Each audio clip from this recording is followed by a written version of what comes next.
নিষ্ঠুরে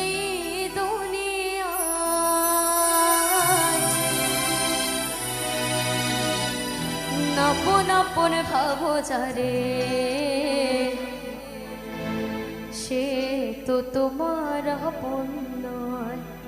সত্যি কথা এটাই যে জীবনে আজকে যাকেই মনে হবে যে সে আমার আপন মানুষ, দুদিন পর কিন্তু সেই আগে ছেড়ে চলে যাবে, তাই না? সকলে একটু মন দিয়ে শুনবে।